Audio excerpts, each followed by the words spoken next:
is there any chance that your character, Two-Face, would come back? Yeah, I didn't know the answer to that myself. And I do get that question all the time. I was running on the beach, and there's one figure that was coming closer and closer to me. I stopped as I got to him, and I said, "Chris, what are you doing here?" It was Chris Nolan. He says, "I'm working on the new script." And I said, "That's interesting, because a lot of people are asking me if I'm in the next script." And he looked at me and he said, "No." And so I ran the other way. What if Harvey Dent survived his fall at the end of The Dark Knight? What if Two-Face was in The Dark Knight Rises? This is Fanscription.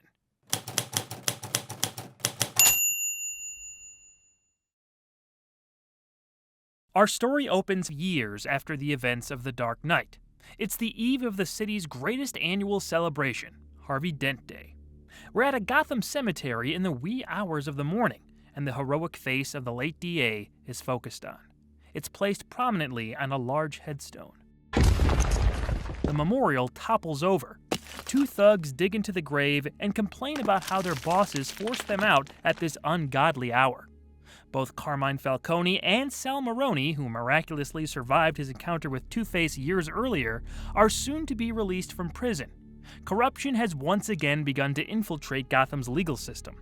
They want to send a symbolic message by desecrating the resting place of the city's White Knight. The thugs hit pay dirt and hesitantly open the coffin. To their shock, the casket is empty. The next day, newspapers and TV shows detail the story of the century. Harvey Dent's body is missing. Adamant that these ghouls won't distract from Gotham's festivities, Mayor Garcia assures the public that, in the spirit of Harvey Dent himself, the citywide commemoration will not be stopped. Criminals will be shown that Gotham now lives in the light. Shadows won't take hold ever again. The news coverage plays in a shadowy meeting room, where unscrupulous figures sit, absorbing the developments. They talk amongst themselves before a figure stands up to grab a newspaper and walk out of the room. One of the others asks Malone where he's going. After charismatically taking his constituent down a peg, the bearded, heavy-set man laughs and sticks a match in his mouth. The whole room chuckles as Malone finally leaves. Once he's in the clear, the large dark shades that cover his eyes are removed as he stares intently at the newspaper's headline. It reads, "Dent alive?" Malone is then seen at a junkyard and enters a unit that lowers him into a familiar sight. It's Batman's old bat bunker. Matches rips off his wig and beard, revealing Bruce Wayne. He sits at a desk where multiple monitors sprout. With a few strokes of the keyboard, several news channels pop up, detailing the disturbing story. Bruce's eyes narrow as he zones in on a picture of Harvey Dent emblazoned across one of the screens. That same image transitions us to another TV inside a familiar apartment interior. We see Commissioner James Gordon looking on with a similar expression. A knock at the door breaks his concentration. It opens to uncover a late teens James Gordon Jr., the same character who was kidnapped by Two-Face years ago and one of the only people in the world who knows the truth about Harvey Dent and Batman. Through dialogue, we hear that the commissioner's wife divorced him and moved to Cleveland. James Jr. was just kicked out of another school, and Barbara thought sending him to live with his dad for a while would set him straight. The father and son share an uneasy relationship. Soon, James Jr. asks if his dad is actually going to the celebration today. The commissioner has no answer and breaks eye contact. Jump cut to Gordon's same shameful expression looking out to the thousands gathered near City Hall for Harvey Dent Day. On stage with him are Mayor Garcia and various other officials. The mayor makes grandiose statements about how crime in Gotham is at an all-time low and criminals are running scared. While the elusive Batman has evaded justice, he's confident that problem will at long last be rectified by a special task force recently headed up by Deputy Commissioner Peter Foley. He then turns his words to honor Harvey Dent with a moment of silence. We see Bruce Wayne in the crowd catch a glimpse from Gordon as everyone else's heads are bowed. The commissioner clocks this strange behavior and hesitantly nods his head. Wayne returns the gesture. A small commotion then breaks the quiet. Escorted through the crowd by shocked police officers, we see the back of a man slowly split the gathered onlookers. Stunned faces are silent as he moves ahead and reaches the foot of the stage. The mayor opens his eyes. They grow wide. All we see is blonde hair and a long black overcoat, as a voice asks if he could say a few words. Harvey Dent himself takes the podium to address an astonished crowd.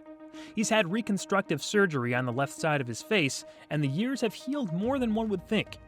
He still looks like he's been through hell, but once he starts speaking, any issues with his appearance melt away. His hopeful words, Gotham idolized in the years since his supposed death. He explains his journey to finally return home. In a similar way to how Commissioner Gordon was intentionally falsely declared dead, Dent went through a similar experience. He says only a select few knew the truth, as he side-eyes a frozen Gordon. But he's been gone long enough and has returned to clean up the mess Mayor Garcia has created in the years since his disappearance. Powerful forces at the core of Gotham's organized crime game have been let loose on the streets, and he can't stay silent anymore. As Harvey's speech continues, we see Carmine Falcone exiting Arkham Asylum surrounded by several bodyguards. At Blackgate Prison, Sal Maroni is wheeled out. Dent's words march on as we see both crime bosses cornered and killed by the very men that were supposed to be protecting them. Back at the podium, Harvey begins to inspire the crowd. He reminisces with them about his cheesy I Believe in Harvey Dent campaign when running for district attorney. He shows humility by laughing at the slogan. But he knows Gotham believed in him once, and he's asking for them to do so again. The city's lost son formally announces his intention of running for mayor. You believed in Harvey Dent. Well, I believe in Gotham. I always did. The crowd erupts in cheers. Mayor Garcia looks confused and ambushed. Gordon looks as if he's seen a ghost, and Bruce can't contain his shocked anger in the middle of the merry masses. Dent soaks in the adulation like a conquering savior.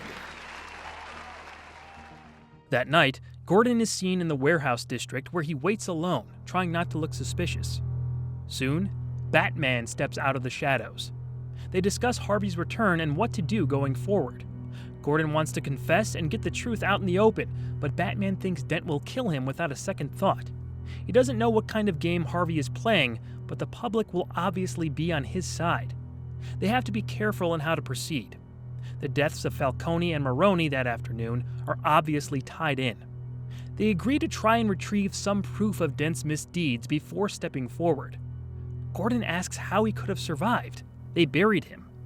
The Dark Knight admits he doesn't know, but he has an idea of where to start. We cut to Arkham, where a close-up of hands playing solitaire are illuminated by moonlight. Sounds of a struggle in the hallway end with several bodies hitting the floor. The man inside his cell steps to the door. Through the slit in the metal slab, we see unkempt long hair swing in front of squinting eyes. The silhouette of Batman steps into frame. Laughing begins behind the door. The Joker's bare face is never seen, but it's obvious who the Caped Crusader is visiting. Batman inquires about Dent's survival, and Joker antagonistically says that often a good meal is better the second time. Men loyal to the Clown Prince of Crime stole Dent's dying body and revived him. Gotham buried an empty box, which Joker finds hilarious. The Dark Knight pounds on the door and leaves when approaching orderlies are heard. The Joker's laughter fills the halls of Arkham. We cut to a full ad promoting Harvey Dent's mayoral campaign. He's shown helping out in the community. The camaraderie he has with Gothamites is strong. Citizens interviewed see him as a revered, almost infallible figure. Their white knight has come back to them, and the propaganda is working. Harvey is dominating in the polls, making the race for mayor feel like a foregone conclusion to many within the city. In the mob's undisclosed location seen earlier, a new leader is introduced to the group. Rupert Thorne takes the head of the table and announces his intentions of getting their organization back on track. As the replacement for Carmine Falcone, he acknowledges one unnamed man at the top of the heap who appointed him, and mentions how they're moving many assets into Daggett Industries. Their CEO, Roland Daggett, is a well-known crooked businessman whose profile has recently been rehabilitated, donating millions of dollars to Harvey Dent's push for mayor. As the group discusses their plans, Matches Malone is shown standing off to the side, looking concerned. Dissolving to a very similar-looking boardroom, except bathed in the light of day, Wayne Enterprises' executive staff conduct their own meeting. A very late Bruce Wayne enters, much to the board's annoyance. Wayne hasn't been around much in the last 5 years, leaving almost all of his responsibilities to Lucius Fox. Fox eyes Bruce as he takes a seat. An offer has just been received from Daggett Industries to purchase the company outright. Almost half of the board members are for the sale, citing Wayne's disregard for what his father built and the extensive profit they would all receive. Bruce is adamantly opposed and attempts to remind his staff of Daggett's shady history. Fox diplomatically agrees with Wayne and adjourns the meeting, deciding to take a final vote at the end of the week. While everyone files out, Lucius informs Bruce of the board's unanimous decision for the heir to submit to a psychiatric evaluation by an independent doctor. They've lost faith in Wayne as even a symbolic leader and wish to see if he's mentally capable of making large-scale decisions. Bruce puts up a fight for a moment until Fox exclaims that he's doing everything he can just to keep this ship from sinking. It must be done to appease the board. Reluctantly, Wayne agrees. At the docks late that evening, the mob is seen moving new weapons into secure storage facilities. Finishing up, the group of thugs are about to leave when the trailer unit combusts into flames behind them, destroying their guns and injuring several men. They look high above and see a figure standing atop the stacked trailers with a bazooka on its shoulder. We get a slightly closer view before it jumps out of sight. The figure wears a military-grade tactical ensemble covered by a dark brown leather jacket and a crimson helmet concealing his identity. Left behind is a large bat logo, spray-painted across the structure.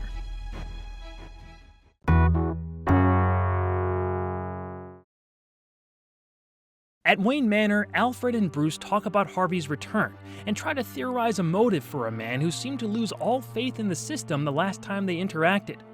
Alfred suggests that he might be back to destroy the very framework he helped create, but from within, exposing Gotham to be as twisted and two-faced as he's become.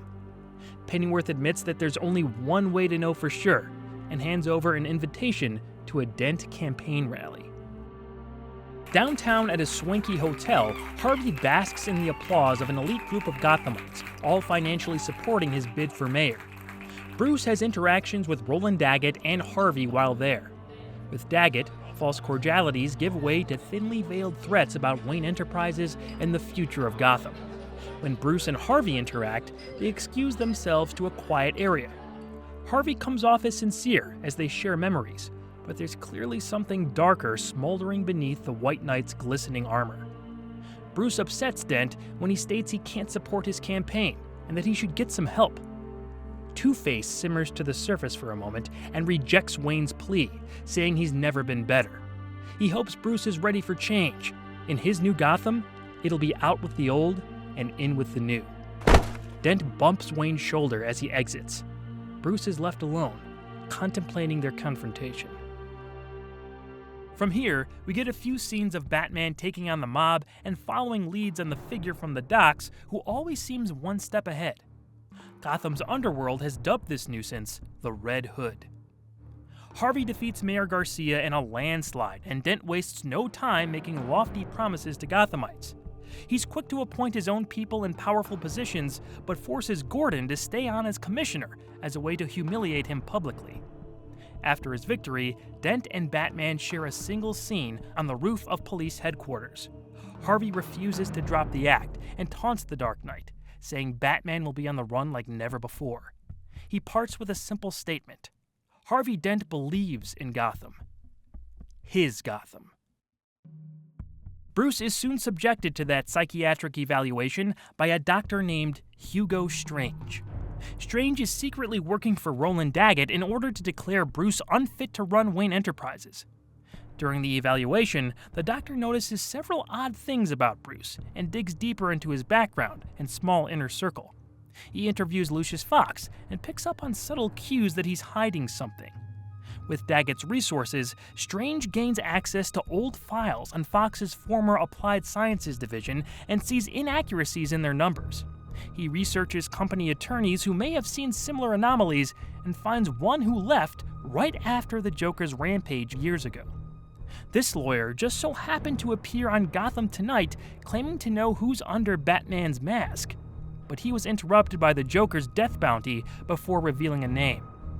Strange and a few thugs pay Coleman Reese a visit in a spacious uptown office where he now runs his own fledgling law firm. After they enter under the guise of seeking an attorney, Reese is tortured off-screen into revealing Batman's identity and is found dead the next day. Bruce is declared unfit to run Wayne Enterprises, a verdict that results in the board ousting him and unanimously voting to sell off the company to Daggett. Lucius is powerless to stop the sale and forced to sign off on the deal. Strange keeps Wayne's secret as a badge of honor and only agrees to reveal Batman's identity directly to the big boss, stepping over both Daggett and Thorne. Irritated, they arrange a meeting with the figure who's been recently pulling the strings in Gotham. The Doctor meets with this head honcho alone in a darkened office one evening. Hugo comes off as arrogant, demanding more money, before the man behind the desk reveals himself. A lightning strike exposes the scarred face of Mayor Harvey Dent. His public appearance is hereby proved to be a product of manipulation. The convincing makeup and realistic blonde wig Dent wears is not present here, as his face has scarred over into a deformed, discolored wound. It sits under a fully shaved head to match the disfigured side. A white suit blankets his black shirt and tie, and the flipping of a coin cuts through the air. At gunpoint, Hugo Strange reveals the name of Bruce Wayne. Two-Face goes into a rage. He doesn't buy it, but upon thinking more, the pieces all fit. He asks the Doctor if anyone else knows. Strange says he killed the man who gave him the info. Harvey chuckles and flips his coin. It lands on the bad side. He replies with a simple, "Good," and murders the psychiatrist with a bullet to the head. "This moves up our plans," he growls. Quick cuts show gangsters break into Wayne Manor and abduct Alfred, as another group simultaneously bursts into Gordon's apartment and drag him off in front of James Jr. The kid puts up a fight and manages to actually take one of the enforcers down, but is overwhelmed and knocked out with a pistol whip. At Arkham Asylum, the Joker's cell is thrown open as two large orderlies stand in the doorway. Joker's smile shines through the shadows. Bruce returns home to find the manor torn apart. He discovers a note addressed to Batman that reads he'll find answers where Harvey Dent died. The Batpod bursts out of the Batcave as the Dark Knight contacts Commissioner Gordon via his headpiece, but James Jr. answers, explaining what's happened. The Caped Crusader accelerates to Avenue X at Cicero. When he arrives, he sees no thugs, only Two-Face, armed with a gun and his coin.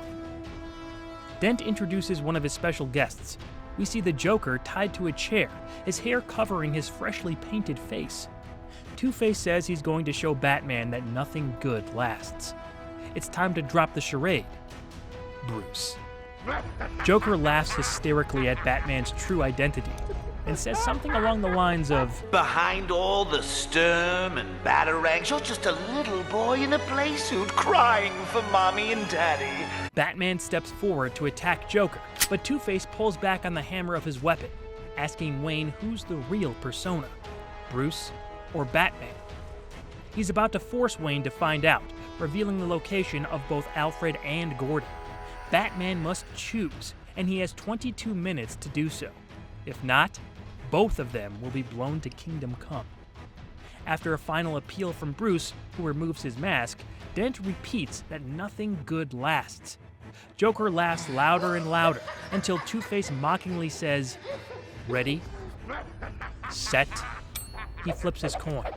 Bad heads. Go. Before Wayne can stop him, he blasts Joker through the back of his head, killing him. Harvey tells Bruce to hurry, as time is ticking. Batman remasks and runs off. With no one else to trust, Batman contacts Gordon's son and tells him of Two-Face's twisted plan. Bruce admits he's figured out the teenager has been moonlighting as the Red Hood, and gives him Alfred's address so the younger Gordon won't do something he'll regret if rescuing his father. Batman heads to the Narrows, where Commissioner Gordon is, and James Jr. travels toward Crime Alley, where Thomas and Martha Wayne were murdered. Under the employ of Two-Face, the Scarecrow is shown to be holding Gordon. He holds a detonator that's rigged to the explosives in Crime Alley. Vice versa, a corrupt cop holds the detonator for the Narrows. After outrunning the police, Batman uses his stealth skills to take down the thugs one by one before dispatching Scarecrow and disarming the detonator. He begins to untie Gordon while filling him in on the situation. Red Hood is having less luck on his end. He's able to knock the detonator out of the cop's hand, but eventually he's overpowered and one of the heavies activates the explosives. In the Narrows, we see a giant explosion envelop the area. It's unknown if Batman and the Commissioner got out in time. In Crime Alley, we see Two-Face arrive to confront Red Hood. He rips off his helmet and recognizes the face underneath as Gordon's boy. He thought Batman would have come here, but he supposes he misjudged the Dark Knight's dedication to duty. As all his captors are distracted, Alfred uses his smarts to escape his restraints. A few of the men chase him into a darkened alley where Pennyworth disappears into the shadows. Cautious, the gunmen step forward. Out of the darkness, Batman explodes into the light. He viciously incapacitates the criminals and confirms Pennyworth's safety. Meanwhile, Gordon engages in a shootout with the thugs surrounding his son. Batman soon joins in and KOs the remaining mobsters, but he's left injured by a gunshot wound. In the fray, James Jr. ends up with Two-Face's gun and holds it to the mayor's head. Gordon pleads with his son not to go through with it. Battling tears, James Jr. exclaims that Two-Face ruined his life and scarred him forever. Now is the time for payback. However, he can't pull the trigger and lowers the gun. Two-Face takes advantage and knocks the gun out of the teenager's hand before pulling a smaller pistol from an ankle holster. Before Dent can fire, the Commissioner fires 2 shots into Harvey's chest. He lays in a pool of his own blood, with the Gordons and a recovering Batman standing over him. Fading away, Harvey Dent can only utter one word: Rachel. His head lowers. Once and for all, Two-Face has perished. In the following days, the truth comes out about Mayor Harvey Dent and his criminal activities, dating all the way back to the murders that were originally blamed on Batman. A combination of eyewitnesses, hard evidence, and the confessions of Rupert Thorne and Roland Daggett lead to the destruction of Dent's immaculate reputation. Daggett ends up in custody, which stops the absorption of Wayne Enterprises. Anthony Garcia is reinstated as mayor until a runoff election can take place. Gotham begins a long-delayed healing process. Factions of the city refuse to believe Harvey was anything less than a hero, and this results in a city divided. Commissioner Gordon makes a statement to the press about his involvement in the cover-up and exonerates Batman in the process, proclaiming him Gotham's one true Dark Knight. Gordon is pardoned by Mayor Garcia and the state because of his stellar record, but is forced out of his position in Gotham PD. He has one last rooftop meeting with Batman, where they say their final goodbyes. Gordon is taking his son back to Cleveland, where he hopes to reconcile with his wife and live a more peaceful life. The Caped Crusader promises to continue the fight. He knows nothing good can last forever, but he's going to make sure to keep up his end of the bargain for as long as he can. Gordon mentions that he got Batman a parting gift and unveils a rebuilt bat signal. He switches it on, to which the Dark Knight responds, Nice. Batman leaps off the rooftop into the overcast night sky.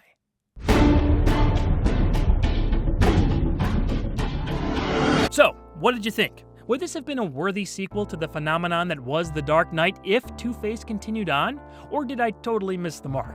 Let me know in the comments, and we'll see you on the next Fanscription.